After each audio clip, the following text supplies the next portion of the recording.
Hi! Today in my life as a housewife and also a content creator and massage therapist dito kay YouTube. Mga bago pala sa aking YouTube channel, by the way, ako pala Zilizel. Nakatira ako dito sa Imus, Cavite. Tagal na akong YouTuber, nag-start pa po ako nung pandemic. It so happen, medyo pa stop ako. Tapos nag-concentrate din ako mag-content. Nga lang, hindi pa rin ako na-monetize and sa dili napagod ako. Kaya nagpahinga na naman ako tapos dinilit ko yung mga videos ko sa YouTube. And then nag-start na naman ulit ako ng panibago. Pero siguro talaga pag pangarap mo talagang mag-share ng mga life mo or daily routine mo or basta yung dream mo talaga na maging content creator o makakapaggawa ng mga videos na makakapag-inspire sa tao or sa mga viewers kahit sa man platform, as in mawala ka man pero as in babalik ka pa rin talaga.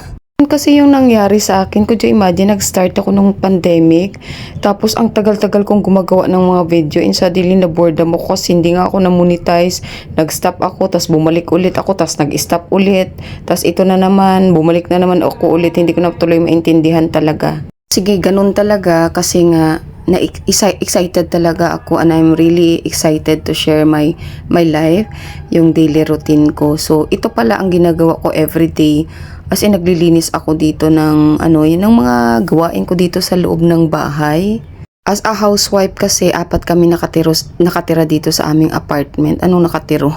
Ako dito yung asawa ko, yung anak ko na lalaki, he is 12 years old, and also my lola na 84 years old, mag-85 na siya ngayong July 5. Tapos naman, pagkatapos ko maglinis, magluto, maglaba, araw-araw kasi nagawain natin yan as a housewife. Sa gabi naman, or sa hapon naman, mag-work naman ako as a massage therapist. Naman kaming sariling spa dito lang din sa Imus, Cavite. Kung sino yung mga malapit dito sa Imus, Cavite, pwede po kayo dito pumunta sa spa namin kasi bukas naman po kami ng 4 PM hanggang madaling araw. Kaya naman namin mag-operate hanggang alas 2 o alas 4 ng madaling araw. Bali 4 pala kami dito nagmamassage. Akong nagtatrabaho sa corporate pero I decided na mag-stop ako sa corporate, mag-focus na lang ako maging housewife. At the same time, mag-focus din na tutulungan yung asawa ko na mag-run ng aming business. Bali, small business lang naman to kasi spa, bali 4 lang kami sa aming spa. Ito yung mga pinagkikitaan namin. Tapos yung pagkukontent ko naman sa TikTok, kahit papaano, nagkakaroon din ako ng maliit na kita. Pero maliit lang naman siya.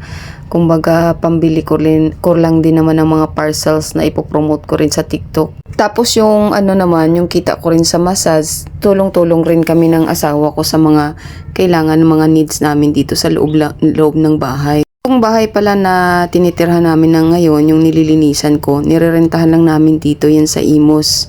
Bali 5,500 yung rent namin dito, 4 kami nakatira. Pero ngayon, kasama namin yung isang therapist namin, bali stay-in siya. Talaga pag housewife ka talaga, as in, ang dami-dami talagang trabaho. Pero kahit papaano, masaya naman ako kasi nga, tawag nito na pagsisilbihan ko yung asawa at anak ko at saka si Lola, and I really enjoy what I'm doing. Kumbaga, parang, siyempre, dati yung mama ko ito ang gumagawa para sa amin. Ngayon naman, lang siya, tawag nito, parang cycle lang siya. Ako naman ngayon ang gumagawa para sa aking asawa at sa aking anak. Talaga nakakapagod talaga siya kasi isipin mo, nung nagtatrabaho ako, ang trabaho ko lang naman mag-monitor ng mga staff ko.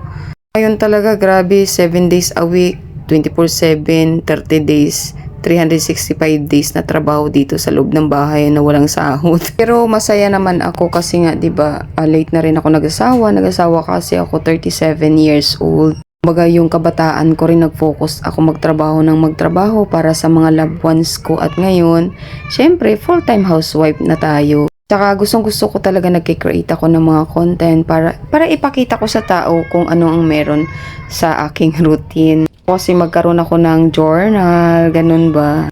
Salamat pala sa mga subscriber ko na nandyan pa rin, na hindi pa rin kayo nag-give up, nanonood pa rin kayo sa vlog ko.